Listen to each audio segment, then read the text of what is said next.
చాతకము కోరు నేవేళ చంద్రకాంతి.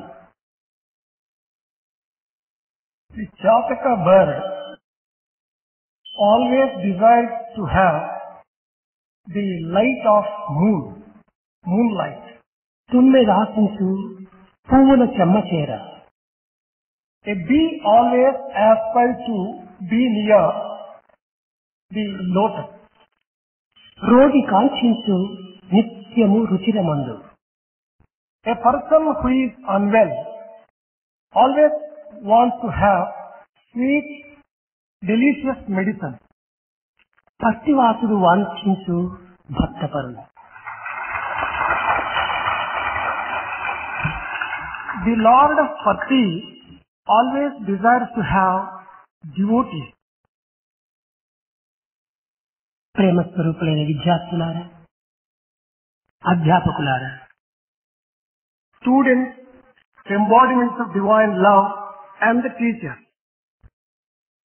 ఒక్కొక్క మానవుని యందు స్థూలము, సూక్ష్మం కారణములనేటువంటి 3 దేహములున్నవి. In each and every individual, there are 3 types of bodies: gross, subtle, and causal. పవిత్రమైన ఆహారముతో స్థూల దేహమును, by sacred food, the gross body is constituted. పవిత్రమైన కోరికల చేత సూక్ష్మ శరీరమైన మనస్సును, by sacred thoughts, the subtle body is developed.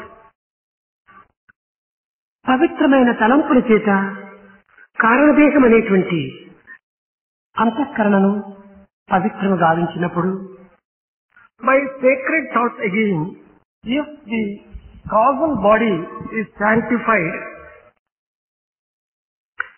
అంతరాత్మ ఎనడి దైవత్వమును వ్యక్తము చేసుకోవటంలో సాధ్యమవుతుంది.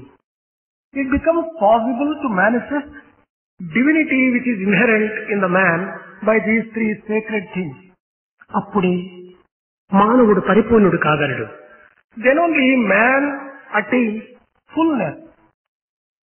ప్రతి యువతి యువకులు వ్యక్తిత్వం కోసమని నైతిక విద్యను తప్పనిసరిగా అభ్యసించవలెను. All the girls and boys will have to learn essentially the basic principles of morality. నిజముగా విద్యార్థులకు మానవత్వంలో ఉన్నటువంటి దివ్యత్వాన్ని గుర్తించడం ప్రధాన ధర్మం. Truly speaking, the students will have to recognize divinity inherent in man. వ్యక్తిత్వమును ప్రకటన చేయటమే ప్రధానమైన విధి. The most important duty is to manifest the person and the personality inside every human being. ప్రాచీన కాలమునందరి విద్యార్థులు విద్యాదేవత అయినటువంటి సరస్వతిని సత్ప్రవర్తన, సత్యము, సౌందర్యమును అనుగ్రహించమని ప్రార్థించేవారు. In the olden days, the students used to pray Goddess Saraswati to bless them with the good knowledge and good behavior and character. సత్యము, సత్ప్రవర్తన ఎచ్చటుండును అక్కడే సహజమైనటువంటి సౌందర్యం ఉట్టిపడుతుంది. Where you find truth and good behavior, there is all the beauty, sanctified existing. వివేకము, ఇంద్రియ నిగ్రహము, ఒక నియమితమైన యొక్క శిక్షణ మానవుని ప్రధానమైన లక్షణములు. Most important features in the characteristics of a man is discrimination, control of senses, and good behavior. జీవిత యాత్రలో ప్రవర్తన నిమిత్తమై మానవుడు కొన్ని నియమములను ఎన్నుకుంటూ ఉంటాడు. In the journey of the life, to make it a little smooth and successful, man has to choose a few ideas of discipline and regulation.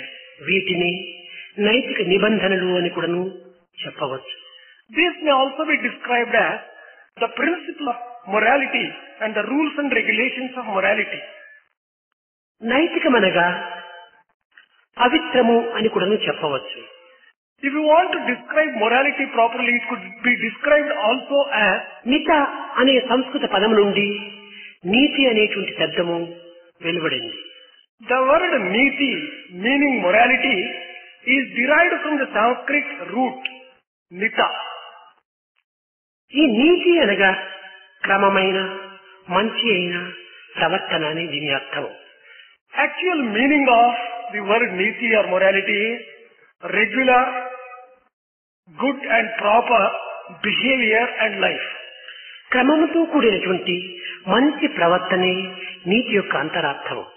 Good behavior which conforms to regularity may be really described as morality.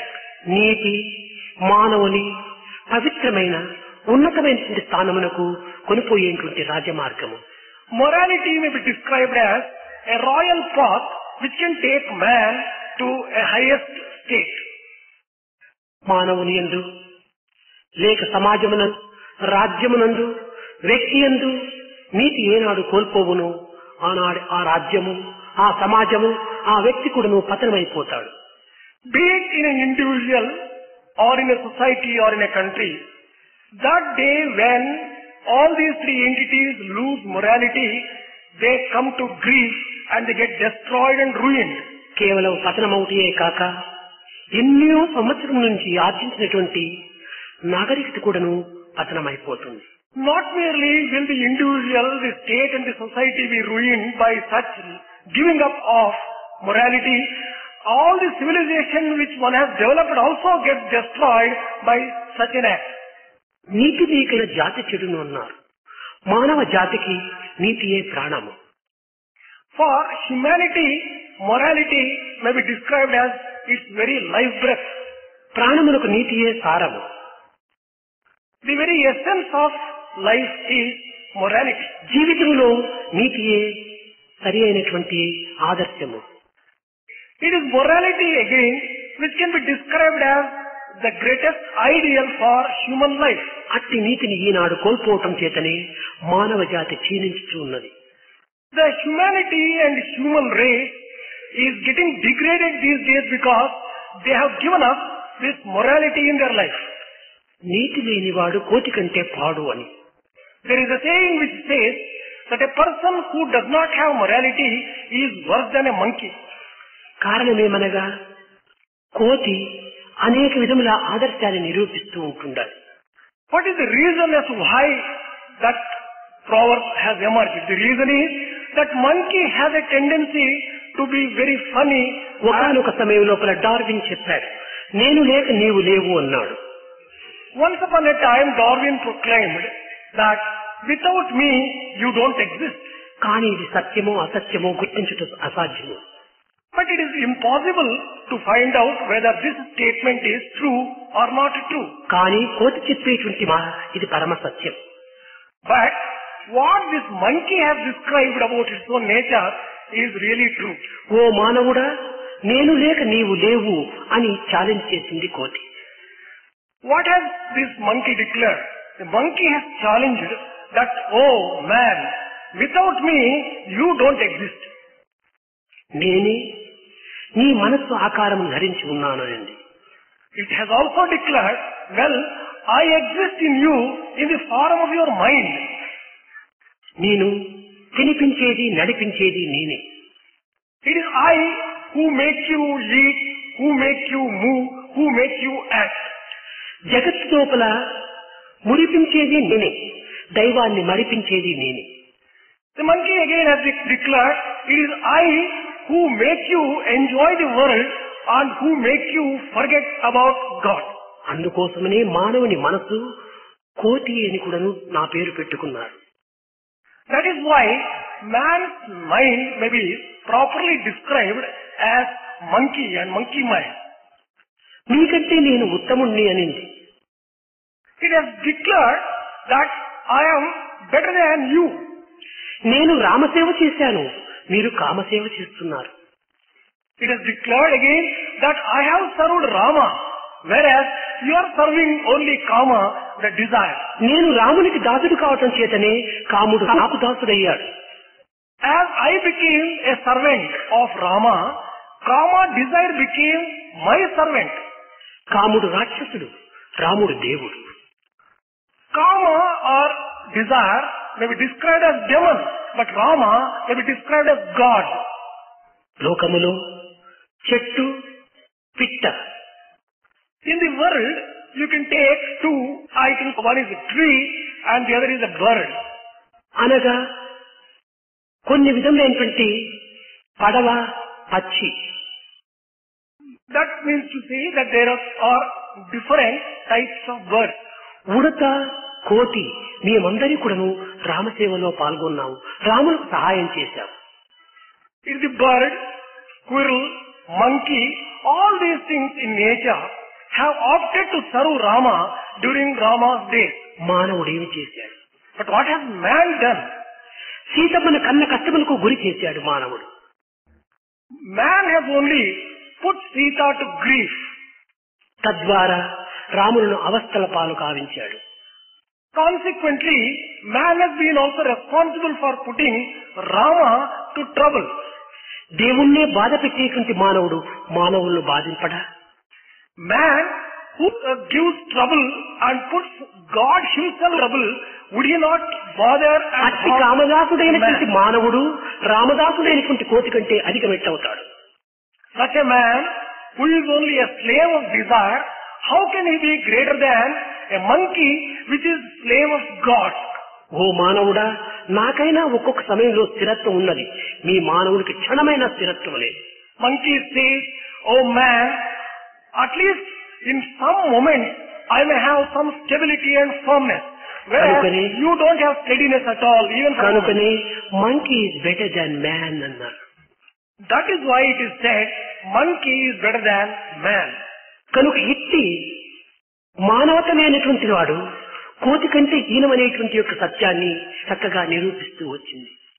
By this particular incident, it is possible to prove exhaustively that man is worse than monkey and monkey is better than man. ఈనాడు మనము నైతిక విలువలను అభివృద్ధి పరచుకొని మానవత్వాన్ని నిలబెట్టుకొని దైవత్వాన్ని వ్యక్తం చేసుకుంటామో ఆనాడే నిజమైన మానవత్వాన్ని వ్యక్తీకరించినటువంటి వారం అవుతాం.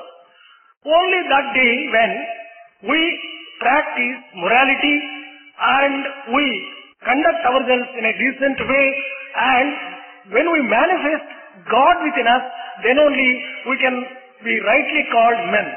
వ్యక్తి అనగా సంస్కృత పదమునందు పౌరుషము అని పేరు.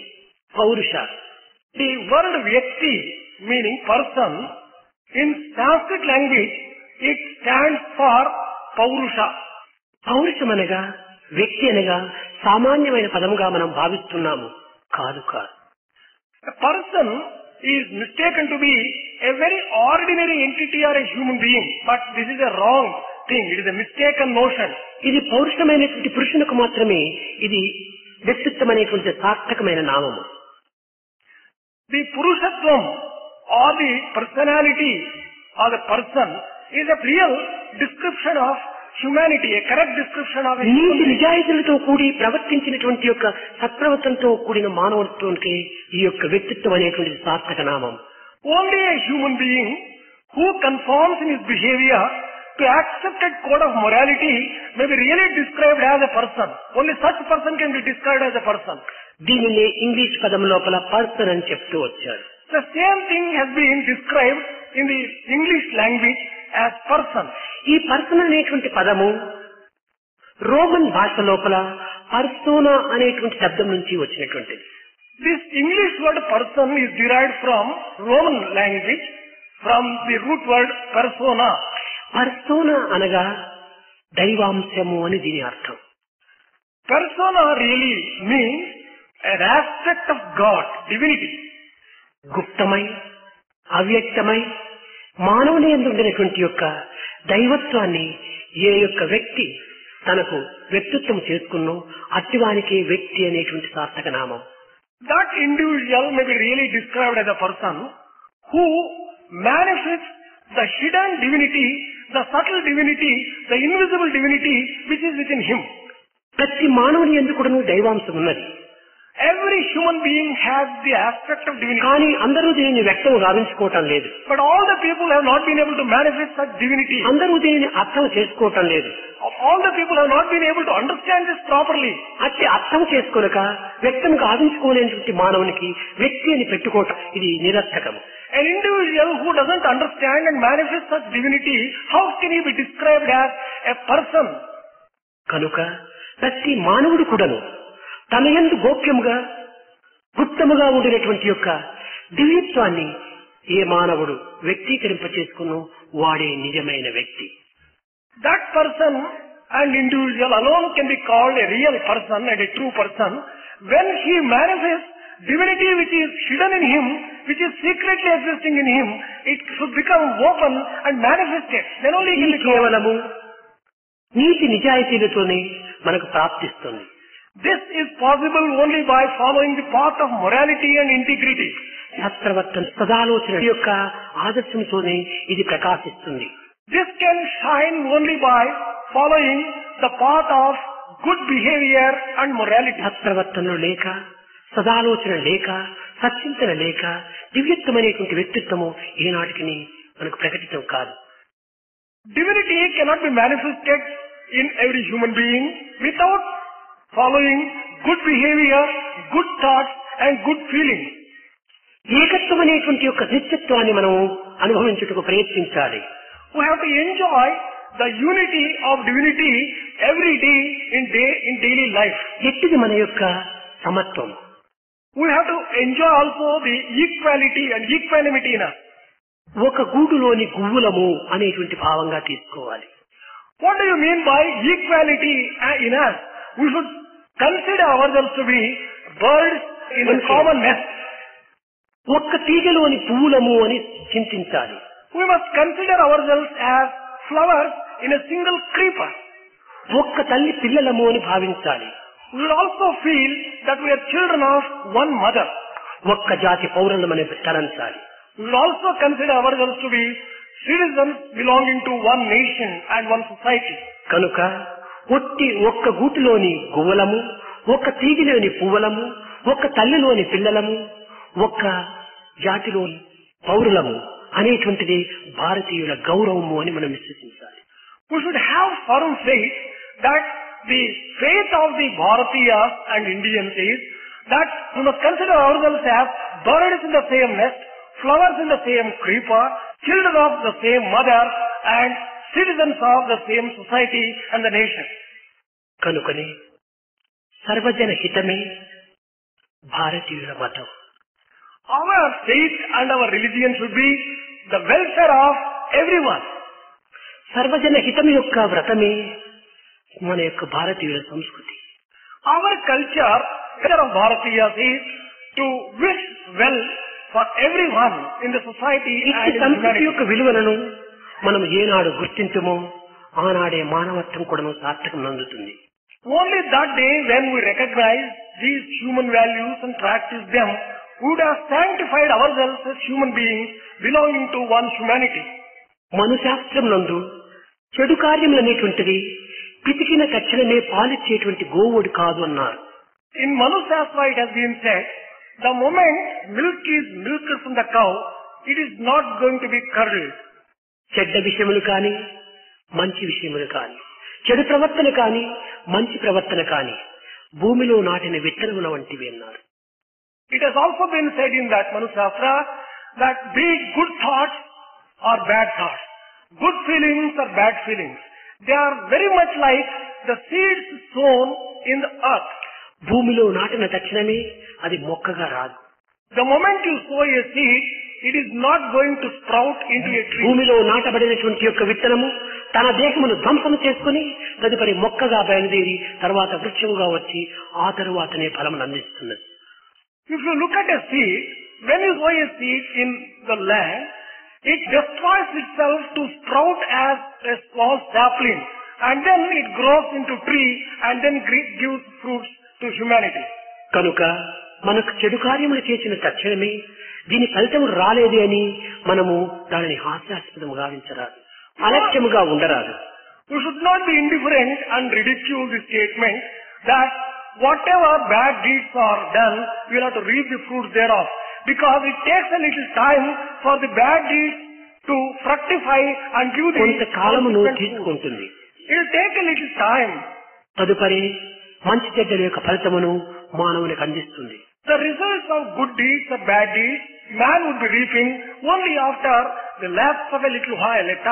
మనసులోని భావము మంచిదైనప్పుడు If your mind and your feelings are all right and good, మన యొక్క ఫలితం కూడాను మంచిదిగానే ఉంటుంటాయి.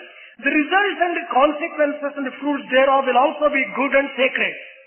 మనసులోని భావము చెడ్డదైనప్పుడు ఈ ఫలితమునందు కూడాను మాలిన్యం ఏర్పడుతుంటాది.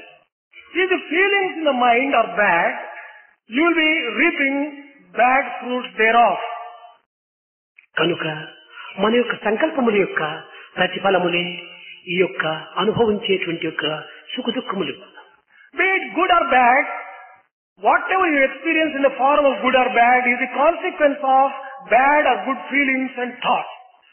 ప్రపంచమునందు ఏ దేశమునందైనప్పటికీ ఆ దేశం యొక్క సంస్కృతిని, ఆ దేశం యొక్క విలువను, ఆ దేశం యొక్క దేశకాల పాత్ర ప్రభావమును అనుసరించి అన్ని కర్తవ్యములు జరుగుతూ ఉంటాయి. Whatever duties are carried out by people in whatever country be it in the world, it is based upon the culture, the value system and the environment in that particular country. ఒక దేశం యొక్క సంస్కృతి, ఒక దేశం యొక్క విలువ, ఒక దేశం యొక్క పద్ధతులు మరొక దేశమునకు విరుద్ధంగా ఉంటుంటాయి. The culture, the value system and the environment of one country may differ from another country. అదే విధముగానే అమెరికా యొక్క మేనేజ్మెంట్ ఒక పద్ధతిలో నడుస్తుంది, జపాన్ యొక్క మేనేజ్మెంట్ మరొక పద్ధతిలో నడుస్తుంది, ఇంగ్లాండ్ యొక్క మేనేజ్మెంట్ ఇంకొక పద్ధతిలో నడుస్తుంది. On the same line, the management in America is different from the management which is carried out in Japan, and that is different from the management as it is practiced in England. ఒక చిన్న ఉదాహరణము, One small example to illustrate this. America యొక్క management అనేటువంటిది కేవలము ఒక విధమైనటువంటి అహంకారంతో కానీ లేక అనుకరణతో కానీ కూడి ఉంటుండాలి. For example, management in America is inextricably associated with aggressiveness and assertion. ఇది కేవలము కాంపిటీషన్ తో కూడా కూడి ఉంటుండాలి. It is also associated with competition, severe competition. అట్టి అమెరికా యొక్క మేనేజ్మెంట్ ను భారతదేశంలో అభివృద్ధి పరచడానికి ఇది ఏమాత్రమూ అవకాశం ఉండదు. Management which is based upon those principles in America cannot be totally practiced in India.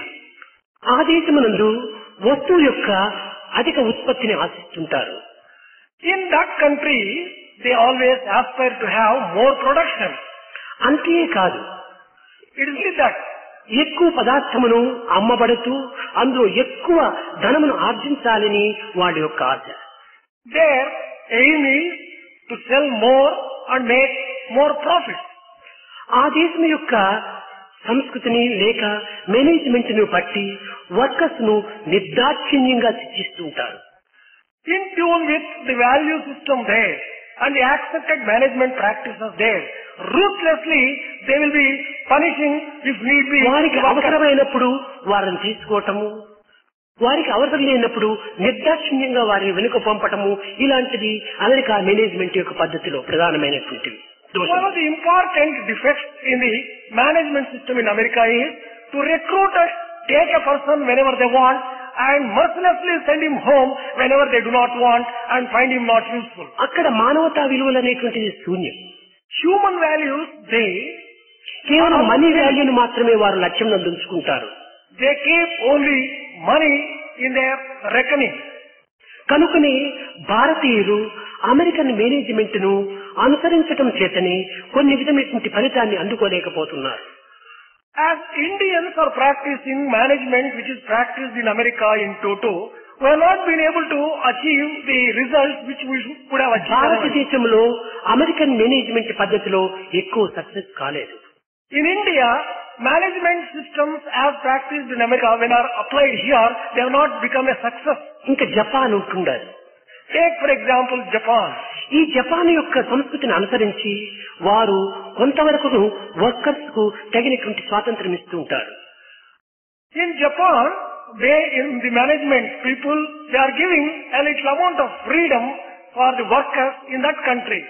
ఈ మేనేజర్స్ కు వర్కర్స్ కు మధ్య ఉన్నటువంటి సంబంధ బాంధవ్యం అనేటువంటిది చాలా గాఢంగా ఉంటుంటుంది. The relationship between the workers and the management is very strong and on a very strong కనుకనే foundation. జపాన్ దేశం లోపల స్ట్రైక్స్ అనేటువంటిది ఎక్కడా ఎక్కువ కనిపించవు. That is why in Japan you don't come across strikes on that large scale.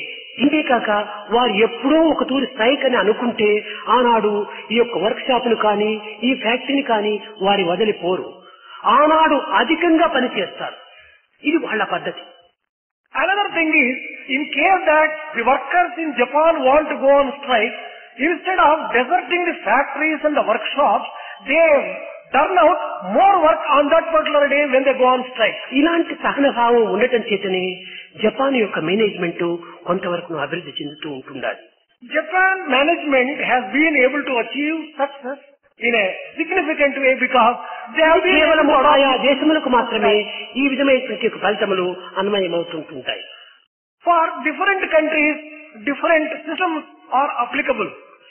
ప్రతి దేశములందు కూడాను statistics, In every country, subjects like statistics, accounts, accounts, management, management, production production management, ఇవి సమానంగానే ఉంటుంటాయి. these are all common for management systems of all countries. America దేశం, Japan దేశం, ఇంకే విధమైనటువంటి యొక్క దేశాలు, ఇంగ్లాండ్ దేశం అన్నింటి ఎందుకు కూడాను ఈ 4 కూడాను సమానంగానే ఉంటుంటాయి. All these 4 are common, whether it is management in America, management in Japan, management in England or in any other country. కానీ ఆ దేశం లోపల ఆ దేశం యొక్క సంస్కృతికి విలువలకు ఎక్కువ అవకాశం అందించడం లేదు. But what is happening is that they are not giving equal importance for the values, human values of those countries. కానీ ఈనాడు మన ఇన్స్టిట్యూట్ లో దీనికి ప్రత్యేకమైనటువంటి కొన్ని విలువలను సంస్కృతులను అభివృద్ధి గావించి నియమిస్తూ ఉన్నాం. But in our institute, we have decided to introduce values and ethos in management. ఇందులో ప్రధానమైనటువంటివి Indian ethos and values. One important course in management of our institute is Indian ethos and values. Indian economics, environment.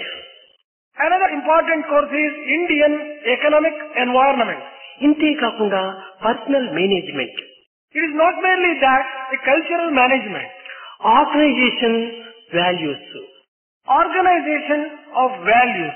ఇంతే కాదు organisation ఒక విధమైనటువంటి behaviour కూడా ఉంటుండాలి. It is not merely that. One more course is organizational behavior. Business communication కూడా ఉంటున్నాయి. It is not merely that. There is another course, business communications, introduced in management course. Personal development కూడా ఉంటుండాలి.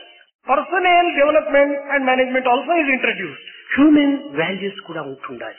Human values also are incorporated in the curriculum.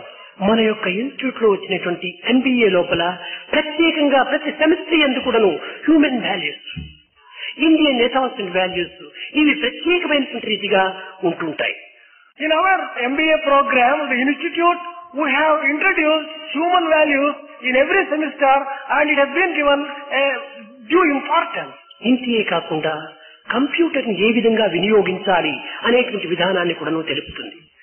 Not merely that, computer management also is included as one of the courses in our management program. Practical management కూడా ఇందులో ప్రధానంగా ఉంటుండాలి. It is not merely that, the practical aspects of the management also is introduced as a project. కనుక మనము ఈ Indian values ఎథాస్ ఇది చాలా లక్ష్యంలో ఉంచుకోవాలి. We have to pay special attention and keep in view this particular course. ఇంతవరకు Indian భారతదేశంలో ethos and values. ప్రారంభించినటువంటి MBA కోర్సుల్లో ఇవి ఏమాత్రమూ లేవు. The MBA program started in India, elsewhere, do not have a course like ఇందులో this. Workers ఒక తల్లి బిడ్డల వలె అన్యోన్యంగా ఒకరికొకరు కలిసిమెలిసి సహనభావంతో జీవించడానికి మన యొక్క ఇండియన్ ఎథాస్ లో ప్రధానమైనటువంటిది ప్రార్థన, prayer, common prayer, silent prayer. In Indian ethos and values, there is importance given for an item like prayer, common prayer and silent prayer, which the workers will be doing, and they will be conducting themselves as children of one mother with mutual affection and ఈ cooperation. Factories ప్రారంభమయ్యే ముందుగా ప్రతి ఒక్కరు కూడా silent గా నిల్చుకొని ప్రార్థన చేసినప్పుడు ఆనాడు వారి హృదయం కూడాను ఎంతో ఉల్లాసంగాను అన్యోన్యంగాను ఇంటి యందు ఒంటి యందు ఆ ఫ్యాక్టరీ యందు కూడాను ఆనందాన్ని అనుభవించడానికి అవకాశం ఉంటుంటాయి. If the workers stand together and silently pray for a minute before they commence the work each day, be it within the factory while doing the work, or when they get back home, there will be a lot of jockeys and ఈనాడు ప్రపంచంలో ఉండినటువంటి MBAలు అన్ని అనుకరణ, imitation గా జరుగుతూ ఉంటున్నాయి. the MBA programs elsewhere are based upon mere imitation. ఏ దేశం యొక్క management కానీ మరొక దేశము ఇమిటేషన్ చేయటంలో అర్థం లేదు. There is no meaning in MBA program of one country imitating the MBA program of another country blindly. ఈ విధంగా చేయటం చేతనే అధిక ధన వ్యయము, కాల వ్యర్థము, కొన్ని విధమైనటువంటి కలహములకు కూడా కారణమవుతుండాలి. On account of such blind imitation, a lot of money is wasted, time is wasted, and there will be sometimes even quarrels and misunderstandings. Imitation అనేటువంటిది హ్యూమన్ వాల్యూ కాదు. Imitation is not a human value. Creation is human value. Creation itself is human value. తన యొక్క దివ్యమైనటువంటి భావముల చేతను, నవ్యమైనటువంటి గుణముల చేతను తన యందు ఉన్నటువంటి సమత్వాన్ని, పవిత్రతను అభివృద్ధి పరచుకోవాలి. One has to develop the sacred thoughts, sacred feelings, and allow the sacred divinity which is in him to manifest by such ఒక్కొక్క procedures. దేశం యొక్క పద్ధతులు ఒక్కొక్కటిగా ఉండవచ్చును. ఆ దేశంలో అది మంచిదిగా ఉండవచ్చు. The procedures and methods followed in different countries may be different, but that is relevant to that particular country concerned. కానీ వారు మంచిదని చెప్పారని దానిని మనం బ్లైండ్ గా అనుకరించకూడదు. Just because that particular procedure or method is good for one country, మన దేశ పాత్ర పరిస్థితుల యొక్క ప్రభావాన్ని కూడా మనం గుర్తించుకోవాలి. we cannot blindly imitate that particular thing. We'll have to take into account the country, the time, and the మన circumstances. సంస్కృతి వేరు, Our society is different. మన విలువలు వేరు. Our values are different. వారి సంస్కృతి వేరు, వారి విలువలు వేరు. Their culture is different. Their values are different. కనుక వేరువేరుగా ఉండేటువంటి యొక్క సంస్కృతులకు వేరువేరుగా ఉండేటువంటి విలువలు ఏమాత్రం కూడా కలియుటకు వీలు కాదు. When there is difference in the culture and the values, it is not possible to mix them up or imitate. ఆ విధమైనటువంటి కలియక చేరినా కొంతవరకు వీడు భ్రష్టుడు కావడానికి అవకాశం ఉంటుండాలి. If you mix them up like that, there is a tendency for that course to fail. ఒక చిన్న కథ. One small story.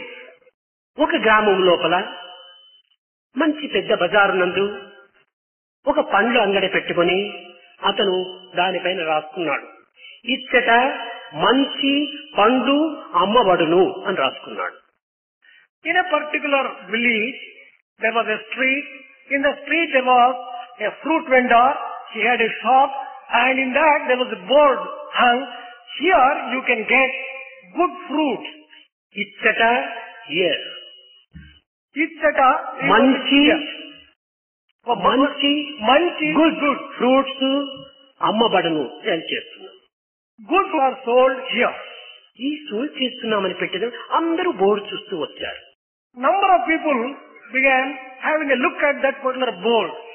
అందులో ఒక తెలివితేటలైనటువంటి వాడు ఆ బోర్డు దగ్గరికి వచ్చాడు. ఎవరిదయ్యా ఈ బోర్డు, ఎవరు రాశారు అని ప్రశ్నించాడు. One intelligent person among so many onlookers went behind the board and asked the shopkeeper, well, who has written this particular board? ఇది అర్థం లేనటువంటి పదములుగా ఉంటున్నాయే ఇందులో అన్నాడు. He also commented that, well, these words seem to be devoid of any meaning. ఇచ్చట అని అందరికీ తెలుసును, దానిపైన ఇచ్చట అని ఎందుకు రాయాలా, ఈ పదం తీసేసి అన్నాడు. He pointed out, why should you use the word here everyone knows that the fruits are available here. You remove that word here from the board. ఈ షాప్ కి కొంచెం పండ్లవాడు కొంచెం యోచించి అవునవును నిజమే అన్నాడు. ఒక పెయింటర్ ని పిలిపించి దాన్ని తుడిచించేశాడు. This shopkeeper understood and appreciated the suggestion. He called a painter and asked him to remove that particular ఇంకా word. మిగిలిండేది మంచి పండ్లు అమ్మబడును 3 పదాలు మాత్రం ఉన్నాయి. Then there were only 3 words left by removing that particular word. రెండవ రోజు ఇంకా ఎవరో వచ్చేసేసి ఏమిటయ్యా కొనేటువంటి వారిని అవమానం చేయడానికి ఈ యొక్క పేరు పెట్టుకున్నారు, మంచి చెడ్డ కొనేటువంటి వాడికి తెలియదా, నువ్వెందుకు మంచి ఫలము అని రాయాలా, ఈ మంచిని తీసివేసేయి అన్నాడు.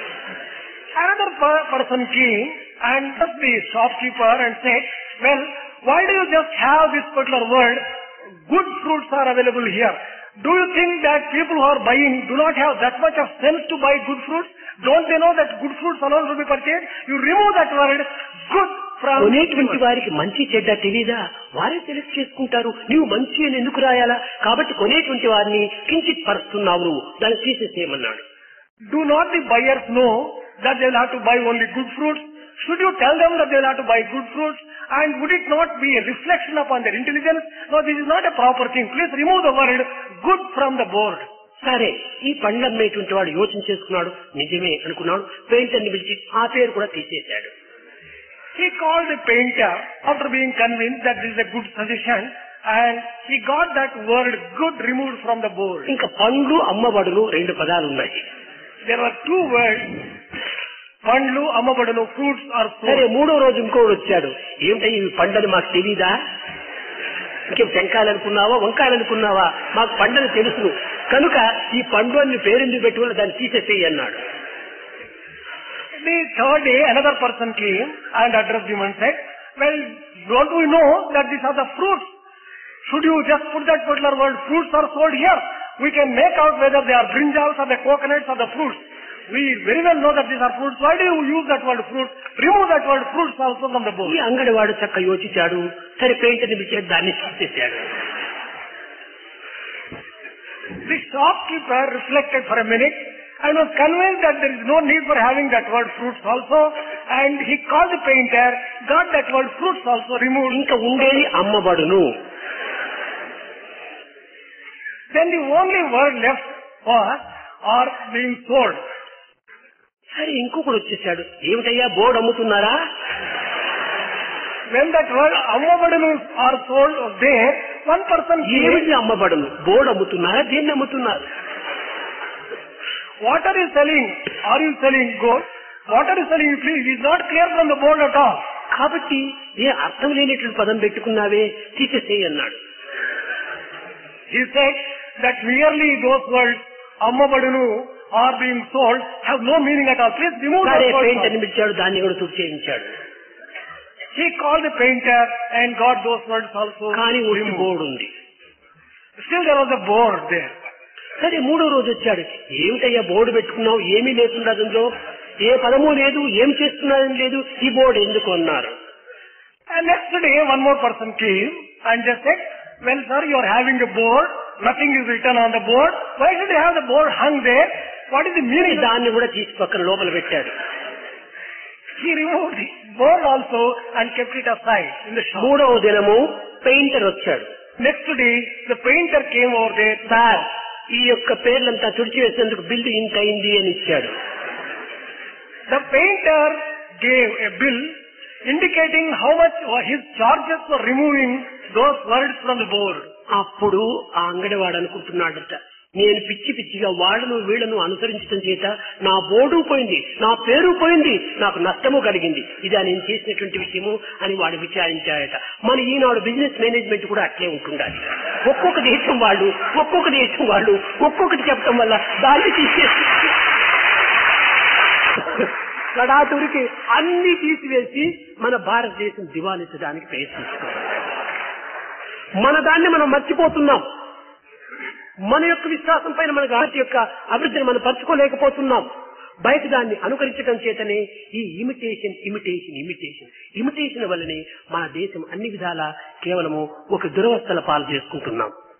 After seeing all these things, the shopkeeper reflected for a minute and cursed himself for merely accepting the word given by everyone and landing himself in that particular state wherein he has lost the boat, he has lost his name, he has lost some money, and he was put to a great loss. And this is the position in, as regards management as it is. ప్రాచీన కాలమునందు grace దేశం లోపల Sparta అనేటువంటి మహారాజు తాను రాజ్య చట్టాన్ని చక్కగా నిర్ణయించుకోవడానికి ప్రయత్నించాడు. In Greece, in the olden days, there was a king, Sparta, and he promulgated certain laws suitable for అతను his own ఒక country. గురువు ఉండేటువంటి వాడు. గురువు యొక్క ఆజ్ఞను శిరసా వహించి ఏ ఏ దేశముల లోపల ఏ ఏ విధమైనటువంటి యొక్క నిబంధనల చేత రాజ్యమును పాలిస్తున్నారో చూసుకుని రావాలని పర్మిషన్ తీసుకున్నాడు. He had a spiritual master. He wanted to find out what were the code and the law which was prevalent in different countries. He took permission and he wanted to just find out for himself the law prevailing in other countries. Crete, Asia ఈ దేశాలంతా తిరిగాడు. He went to various countries, to Asia, Crete and other countries. చుట్టి కట్టకడపట మన భారతదేశంకి వచ్చాడు. After going round all the other countries, at last he came to Bharat. ఈ భారతదేశంలో ఉన్నటువంటి యొక్క విద్యా విధానాన్ని చక్కగా గుర్తించాడు. He spent a little time here and understood the education that was prevalent at that particular time in India. ఆనాడు పెద్ద పెద్ద యూనివర్సిటీస్ లేవు. In those days, there were no universities. ఆనాడు అడవుల లోపల ఏదో ఒక్క మహనీయుడు ఒక 10 మంది పిల్లల్ని పెట్టుకొని వారికి బోధిస్తూ అదే ఒక పెద్ద university. There were no big universities in those days. In those days, the teachers, the masters used to assemble about 10 students. ఒక్కొక్క ఋషి యొక్క గృహమే ఒక్కొక్క university. The home of each teacher was something like a university. పెద్ద పెద్ద భవనాలు, పెద్ద పెద్ద ఆడిటోరియంలు, ఈ విధమైనటువంటి అనుకూలాలు, ల్యాబొరేటరీస్, చైర్స్, ఈ విధమైనటువంటి అవస్థలు వాడికి ఏమాత్రము లేదు. In those days, they did not have to bother themselves about big bungalows, big auditorium and big paraphernalia in terms of furniture and such other equipment and infrastructure. ఒక్కొక్క సమయం లోపల చెట్టు క్రిందనే పిల్లల్ని కూర్చోబెట్టుకొని వాళ్ళు పాఠములు నేర్పేటువంటి విధానాన్ని గుర్తించారు. In those days, they used to assemble their students under the shade of a tree and impart education. ఇన్ని కష్టములకైనా, ఇన్ని నష్టములకైనా, ఇన్ని అనానుకూలములకైనా వారు సహించి భరించి గురువును వరిస్తూ వచ్చారు. The students of those days used to bear with all the difficulties, problems, and they practiced patience, and they always try to please their teachers teachers. నుండి కానీ పిల్లల నుండి కానీ ఏ విధమైనటువంటి కంప్లైంట్స్ లేవు.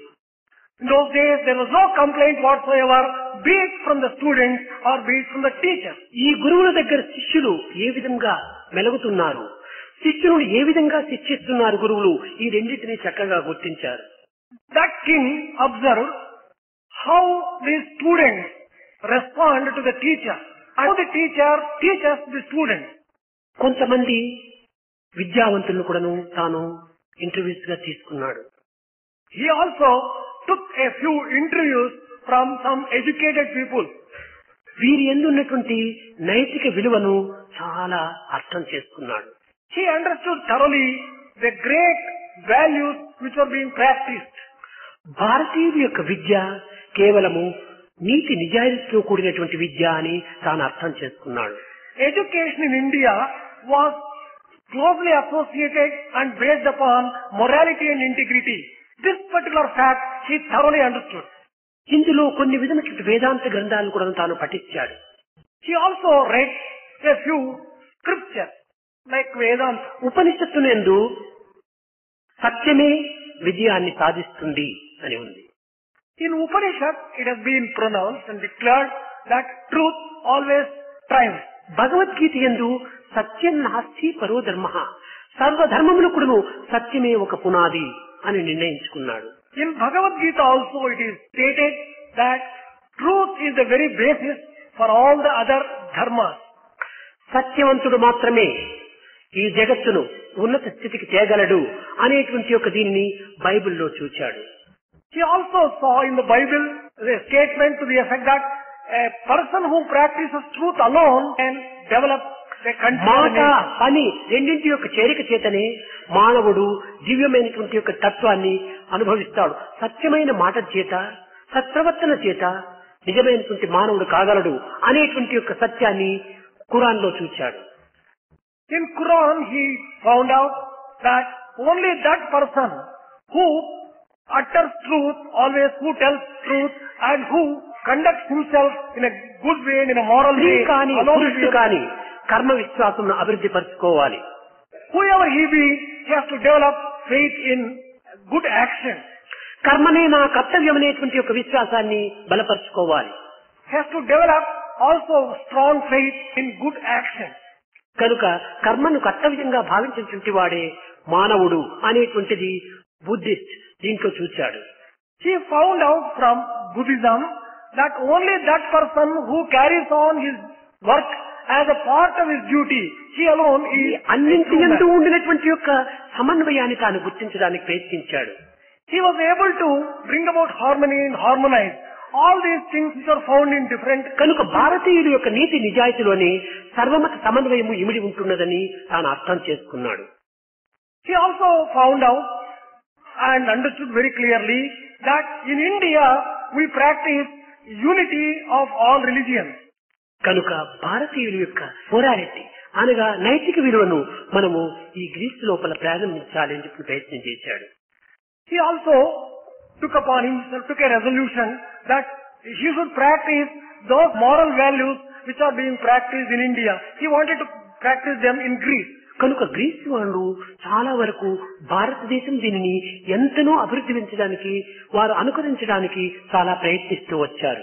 In this way, people in Greece also took quite a few things from India which by Alexander కూడాను భారతదేశానికి గురువు యొక్క ఆజ్ఞను శిరసా వహించి రావటం చేత భగవద్గీత, గంగాజలము, భారతదేశం యొక్క మట్టి మహాభారతాన్ని కూడా తీసుకుని తాను వెళ్ళాడు. As he came with the blessings of his master to India, he took Bhagavad Gita, he took the Ganges water, he took also a little mud of this particular land which is sacred, and he also took Mahabharata with him. కనుక ఈ పవిత్రమైనటువంటివంతా కూడా భారతదేశంలో ఇన్ని ఉండినప్పటికీ నిజముగా దీపములకు కింద క్రీడ ఉండినట్టుగా మనం ఈ చీకటిలో పడి పరుల యొక్క దీనినంతా కూడా మనము భ్రమించి దానిని మనం ఆశ్రయించడానికి ప్రయత్నించడం చేతనే మన బ్రతుకు ఈ విధంగా తెల్లగారిపోతుండాలి. Although there are so many sacred things and great things in our own country, as we are trying to imitate other people, we are coming to this particular state which is a sorry situation. కనుక ఈ management అనేటువంటి దాని లోపల సరైనటువంటి రీతం లోపల మన భారతీయ ethos and values ఇది చాలా అవసరమైనటువంటిది. Therefore, we have to introduce Indian ethos and values into our system of management. నీతి నిజాయితీతో మనం సంపాదించిన ధనం కానీ, కీర్తి కానీ, గౌరవం కానీ, యశస్సు కానీ శాశ్వతంగా నిలుస్తుంది.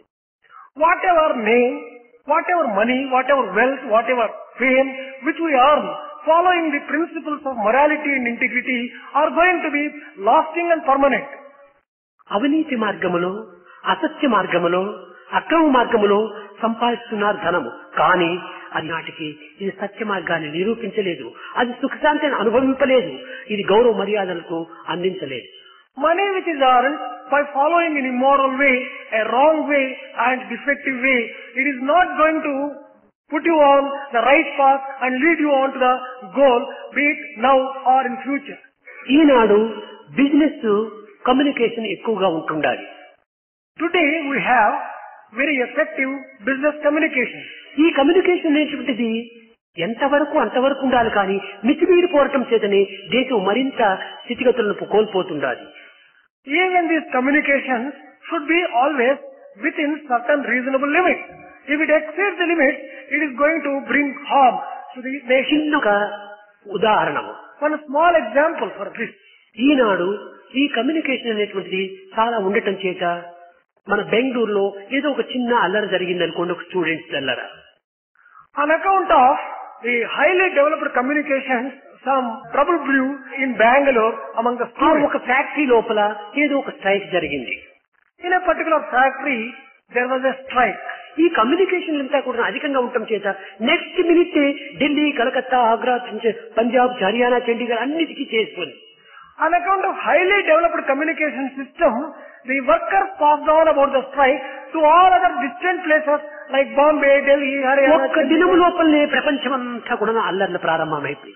In a matter of a minute, the information reached all the places and there was agitation and strife all over. కనుక ఈ కమ్యూనికేషన్ అనేటువంటి దాని ద్వారా మంచి కంటే చెడ్డనే ఎక్కువ జరుగుతున్నాయి, కానీ మంచి చాలా తక్కువగా ఉంటుండాలి. You can see from this that on account of developed communication, there could be more harm than good. కనుక మనము ఎక్కువ ఆశను పడి ఎక్కువ మనీ అభివృద్ధి చేసుకోవాలనేటువంటి ఉద్దేశంతో ఈ మనీ క్రాప్స్ మనం డెవలప్ చేయడానికి ప్రయత్నం చేస్తున్నాం. In our own anxiety to have fast development and quick development, we are taking to certain paths which are not desirable. మన భారతదేశం లోపల ఈ మేనేజ్మెంట్ ఆ మేనేజ్మెంట్ ఈ మేనేజ్మెంట్ కాదు, మనకు కావాల్సింది మ్యాన్ మేనేజ్మెంట్ కావాలి. In our country, Bharat, we have got different types of management, this type of management, that type of management and so on. But that is not what is required. What is required is man management. Man management ఉండినప్పుడే ఇది సక్రమంగా జరిగిపోతుంది. If we can develop man management properly, everything will go on smoothly and without any trouble. దీనికి సరి అయినటువంటి యొక్క మానవత్వాన్ని మనం పెంచుకోవాలి. For this particular purpose, we have to develop the humanity. The proper study of mankind is man అన్నారు.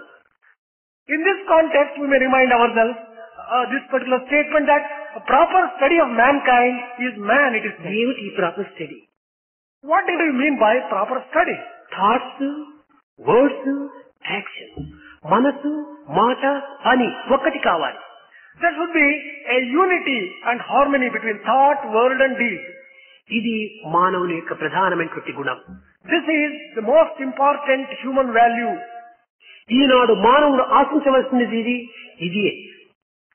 What man has to aspire today is this particular aspiration. మనము గోడల పైన రాసే రాతలు, Whatever we write on the wall, platform పైన కూసే కూతలు, whatever you shout from the platform, ఈ పేపర్లో వేసేటువంటి గ్యాసులు, whatever you publish in the newspaper, ఇవి కాదు మనకు కావలసినటువంటి. these are not the things NITI we really నిజాయితీ aspire. అనేటువంటి నేతలు మనకు కావాలి. What we really want is morality and integrity and character. అదే మేనేజ్మెంట్ సరి అయినటువంటి విలువ. That is a real management value. ఈ మేనేజ్మెంట్ వాల్యూ అనేటువంటిది మన సంస్కృతి పైనే ఆధారపడాలి. All the values of the management should be based upon our మన own విలువలనే culture. ఆధారంగా చేసుకోవాలి. They should be based upon our own culture. మన విలువలను, మన యొక్క సంస్కృతిని మనము విచ్ఛిన్నం చేసుకుని ఏదో ఒకదాన్ని మనం అనుసరిస్తున్నామంటే ఇది ఏనాటికైనా మనకు ప్రమాదమే. If we give a go by to our own values and to our own culture, we are going to land ourselves in trouble and difficulties sometime or the other. కనుక మనం ఈనాడు ప్రొడక్షన్ మేనేజ్మెంట్లతో పాటు, ఇండివిజువల్ మేనేజ్మెంట్ తో పాటు, finance management తో పాటు, statistics management తో పాటు, accounts management తో పాటు ఈ ఇండియన్ ఎథాస్ అండ్ వాల్యూస్ అనేటువంటి మేనేజ్మెంట్ కూడా అభివృద్ధి గావించుకోవాలి. Therefore today what is required is, along with production management, along with finance management, along with personnel management, along with all these types of management, we have to develop and give proper attention to Indian ethos and values. Indian thoughts and values అనేటువంటిది ఒక పాత్ర వంటివి. Indian ethos and values may be described and compared to a vessel. ఇప్పుడు చెప్పినటువంటి ఈ managements అంతా కూడాను ఒక రాష్ట్రముల వంటివి. All the other types of management which have been described such as production management etc. are something like పదార్థాలు ఎన్ని production చేసి ఏం ప్రయోజనము? something like a matter or something like a liquid which can be. ఎక్కువ production కావాలని ఆశిస్తున్నాము. What is the use of aspiring to produce more and more? కానీ దాని విలువ ఈ సమాజంలో ఉన్నదా, దాని వినియోగం ఈ సమాజంలో ఉన్నదా, ఈ ప్రజలకు దీంతో ఉపయోగం ఉన్నదా అనేటువంటి విషయాన్ని కూడా మనం గుర్తించాలి. We have to also think and contemplate whether all this that is produced is going to be useful for the society, for the good of the society, for the welfare of the society. పాత్రను చిన్నదిగా పెట్టుకొని దండుగా నీరు రావాలంటే ఎట్లా చిక్కుతాయి? If you have a small vessel or a small glass like that, and you want to put a lot of water inside that bottle like that, how can the glass నీకు contain? ఎక్కువ water కావాలంటే నీ పాత్రను పెద్దదిగా చేసుకో. If you want to contain more water, you have to expand your own vessel. పాత్రను చిన్నదిగా పెట్టుకొని ఎక్కువ వాటర్ కావాలంటే అది లభించడం సాధ్యం కాదు. ఒకవేళ లభించినా కూడా అది కింద పడిపోతుంది, నీకు లబ్బదు. If you continue to keep your vessel small and you want to have more water in that, even if water is poured, that will spill over. కనుక ఈనాడు మనము మన పాత్రను అభివృద్ధి భావించుకోవాలి. Therefore, what is to be done today is we have to expand మన our హృదయం own vessel. విశాలం చేసుకోవాలి. We have to sharpen our own intellect. కనుక మన యొక్క దీంట్లో ప్రధానమైనది దైవత్వాన్ని మనగా పెట్టుకోవాలి. Most important thing is we should never forget divinity. అది ఏకత్వమునకు సరైనటువంటి ఆధారం. That is the very basis for bringing about పనిని unity. కూడా నువ్వు ప్రార్థన అనేటువంటిది ప్రధానంగా తప్పనిసరిగా ఉంటూ ఉండాలి. Before you commence every work, there should be a prayer which is must and which ఈ is ప్రార్థన compulsory. అనేటువంటిది హృదయాన్ని పరిశుద్ధం చేస్తుంది. This prayer can purify the heart. దుర్భావములు దూరం చేస్తుంది. It can make bad feelings and bad ఆనందాన్ని thoughts distant. పెంపొందిస్తుంది. It can give you a lot of joy and bliss. మన శరీర బలాన్ని కూడా చేకూరుస్తుంది. It can strengthen you even physically. అప్పుడే మనం సర్వవిధమైనటువంటి యొక్క దీంట్లో కూడా కార్యసాఫల్యాన్ని మనం సాధించగలం. Only by such prayers you will be able to achieve success in whatever field and whatever నిరుత్సాహమైనటువంటి మానవుడు, నిశక్తితో కూడినటువంటి మానవుడు ఎట్టి కార్యాన్ని కూడా సాధించలేడు. Man is basically a weakling. He cannot achieve all the things by himself. కనుకని మానవులకు రెండే రెండు నేత్రములు, అదే నీతి నిజాయితీ. Man has two eyes.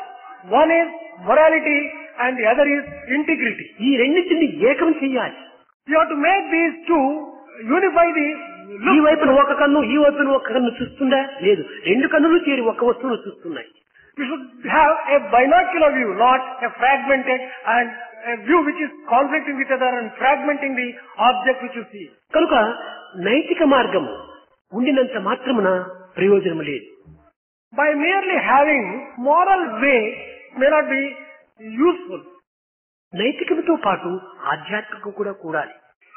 You have to join together spirituality with morality. ఇప్పుడు ఈ యొక్క మైక్ చాలా కండిషన్ లోనే ఉంటుండాలి. This mic is in good condition. ఇది కండిషన్ లో ఉండినంత మాత్రమున ప్రయోజనం లేదు. దీనికి కరెంట్ ఒకటి రావాలి, లేకపోతే ప్రయోజనం ఉండదు. The mic by itself may be in good condition, but if there is no current, you would not be able to just current use it ఉంటుండాలి, properly. కానీ మైక్ కండిషన్ లో లేదు. But there is current all right, but mic is also not in good condition. అప్పుడు నేను మాట్లాడుకోవడం మీకేం వినిపించదు. When Swami speaks, you would not be able to hear even in that state. కనుక ఈ నెగిటివ్ ఆ పాజిటివ్ రెండు కూడా సరైనటువంటి స్థితిలో ఉంటుండాలి. Only when both the negative and positive are in proper condition. కనుక నైతిక విలువ నెగిటివ్, ఆధ్యాత్మిక విలువ పాజిటివ్, ఈ రెండూ చేరినప్పుడే మన జీవితం పూర్ణవంతమవుతుంది. Moral values may be compared to negative and spiritual values may be compared to positive. When this positive and negative come together, then there will be light and there కానీ will be result. ఈ ప్రపంచంలో ఎన్నో ఎంబీఏలంతా కూడా స్థాపించారు. In the world today, you have got MBA programs, so many in number. కానీ ఈ ఎంబీఏలో అర్థాలు కూడా వేరువేరుగా ఉంటున్నాయి. There is different meaning also given to this MBA మన program. యొక్క విలువలకు, మన యొక్క సంస్కృతికి ఎంబీఏ అనేటువంటి దాంట్లో మాస్టర్ ఆఫ్ బిజినెస్ అడ్మినిస్ట్రేషన్ అంటారు. ఇది దీనికి సరైన పేరు కాదు. The MBA name, the label that is given, is not proper for the values and the course content and the curriculum of our MBA program. మన దాని లోపల ఇంకా కొన్ని చోట్లంతా కూడా ఎంఎంఎస్ అని కూడా పెట్టారు. In certain other places, they have given the name as MMS. Master management science అన్నారు. Master of Management Science they call it. కానీ మాది మూడు కూడా ఎంఎంఏ ఉండాలి. But what we should have is, all the three letters must be MMM. Master management man.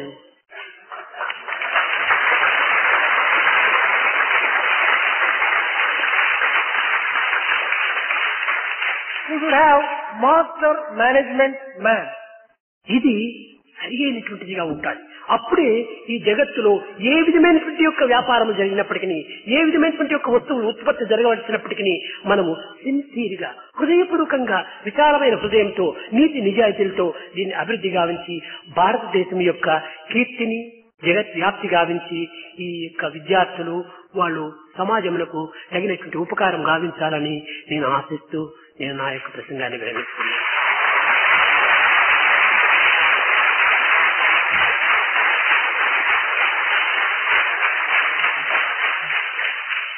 when we have such a name as MMM, to whatever activity, field of activity be it, it would be appropriate, and by having such a proper name and by introducing proper values and ethos, Swami hopes that the students would get a good name. ఇప్పుడు management విద్యార్థులందరూ కూడాను అప్పుడప్పుడు వారికి ఏదైనా సందేహాలు వచ్చినప్పుడు ఏ దేశం యొక్క మేనేజ్మెంట్ అయినా కానీ ప్రపంచంలో ఎన్నో దేశములు ఉంటున్నాయి.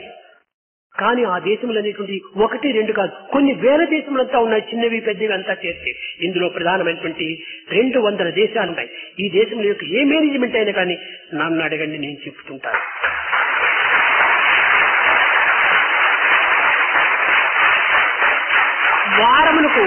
వారమునకు ఒక పర్యాయమైన సండే టైం ఈ పిల్లలంతా ఉంటారు. ఒక్కొక్కదే కలిస్తే ఈ మేనేజ్మెంట్ లో వచ్చేటువంటి ఈ హ్యూమన్ వాల్యూస్, ఈ విధమైనటువంటి ఒక ఎథాస్ వాల్యూస్ ఏ విధంగా ఉంటాదని ప్రశ్నిస్తే చక్కగా మీకు అరటిపండు వలిసి అందించినట్టుగా నేను సులభంగా అందించి మీ సమస్యను దూరం చేస్తాను.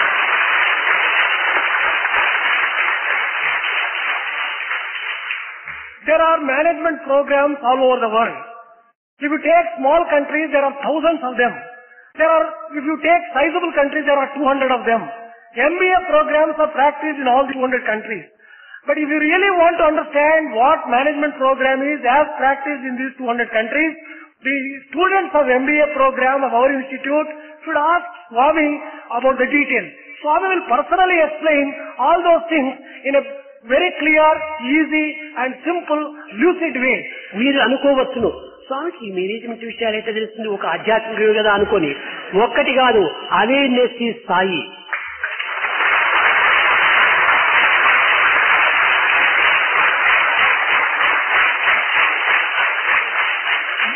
Once in a week, the students can meet Swami and give their difficulties and the problems in a very simple, lucid way. Swami will explain the human ethos, etc. You may get a doubt, well, how does Swami know about the management? Swami may be knowing about the spiritual values, etc. But this is a wrong understanding. Swami is awareness itself. He is awareness. కనుక అన్నీ తెలిసినటువంటిది divinity. దానివల్లే కానీ లేకపోతే ఇన్ని లక్షల మంది ఇన్ని విధములైన దేశముల వారు ఇక్కడ రావడానికి వారికి బుద్ధులు లేవా? వారందరికంటే ఎక్కువ తెలిసినటువంటి తత్వం కనుకని ఇక్కడ ప్రవేశిస్తున్నారు. Divinity knows everything. Divinity is omniscient. That is why so many people all over the world come here. Just because whatever they know is less than what Swami knows, they flock here.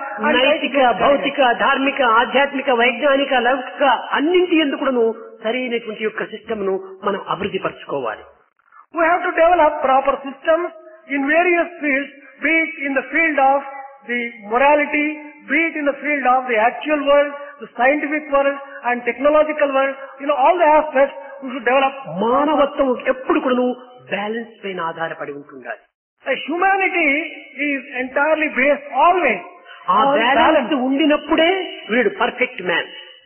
Only when man has balance, you can describe him as a perfect man. Balance అటు ఇటు ఏమైనా అయిపోయిందా వీడు monkey కావచ్చు, ఇంకే విధంగా కావచ్చు. If the balance tilts either side, he may become anything. He may become a monkey. ఇప్పుడు బ్యాలెన్స్ తప్పిపోవడానికి కారణం ఏమిటి? What is the way of maintaining balance?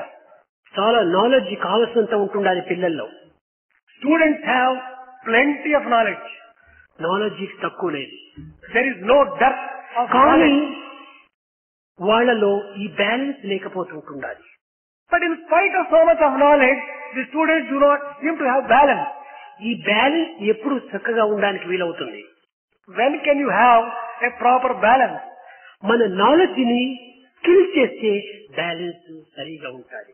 When you convert and transform our knowledge into skills, there will be a proper balance. కానీ ఈ పిచ్చి పిల్లలు skill చేయటం లేదు, knowledge ని కిల్ చేస్తున్నారు, దానివల్ల బ్యాలెన్స్ పోతా ఉంది. But what is happening is these ignorant children, they are killing knowledge, not converting into skill. Therefore the balance is చేయటం lost. అంటే ఏమి? పిచ్చి పిచ్చి మార్గంలో దాన్ని ప్రవేశపెడుతున్నారు, నేరో పాత్రలో ప్రయాణం అవుతున్నారు. What is the meaning of killing of knowledge?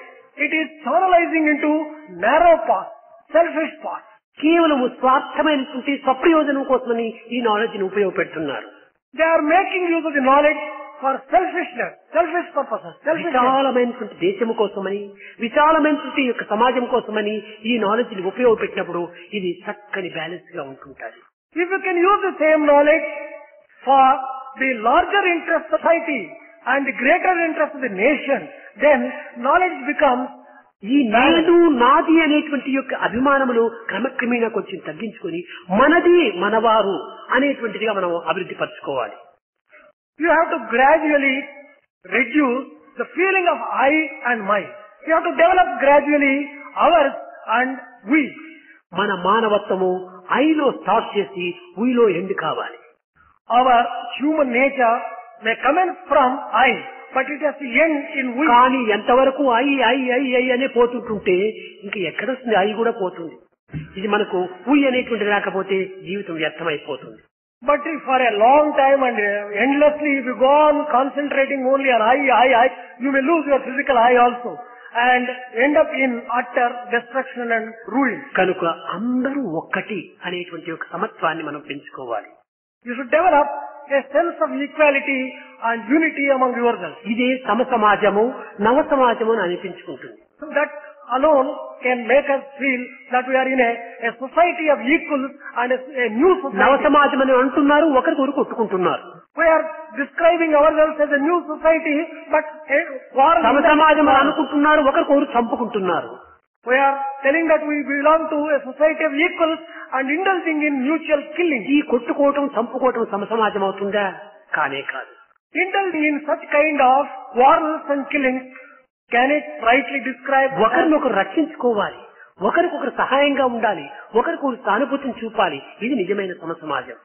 If it is a society of equals, you should be able to just offer help, cooperation, protection, and then only you can describe yourself as a society of equals. ఈ సమ సమాజము ఒక్క ప్రార్థన యందు మాత్రమే ఇది అభివృద్ధిగా ఉంటుంది.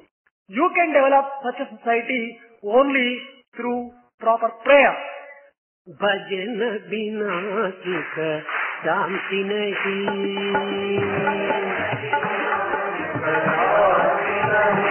హరి భజన బినా సుఖ శాంతి నహీ,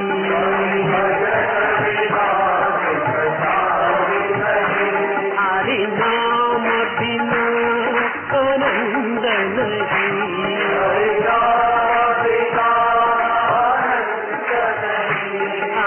నామ బినా ఆనంద నహీ,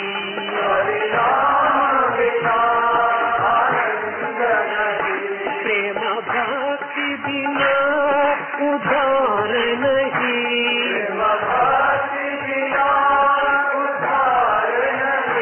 హరి భజన బినా సుఖ శాంతి నహీ,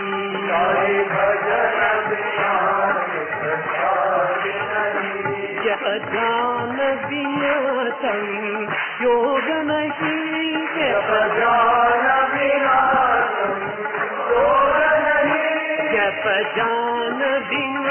సం యోగ నహీ,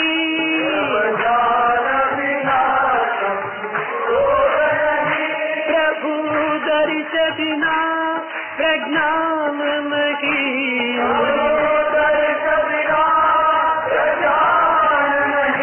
దయ ధర్మ బినా సత్కర్మ నహీ,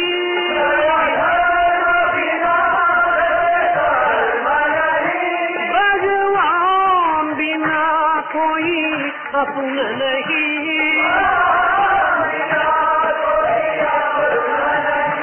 హరి నామ బినా పరమాత్మ నహీ, హరి నామ బినా పరమాత్మ నహీ,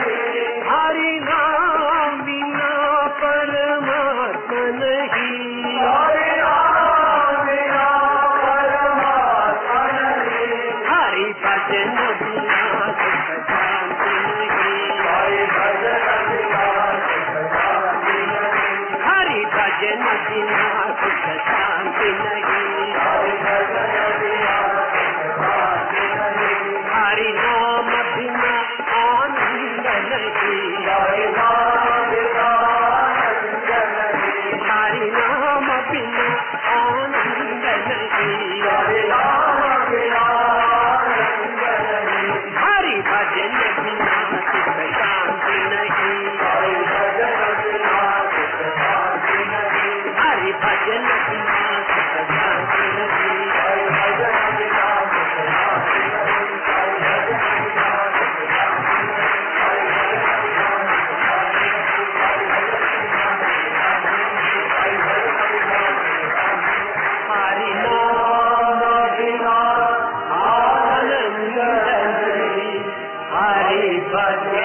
united.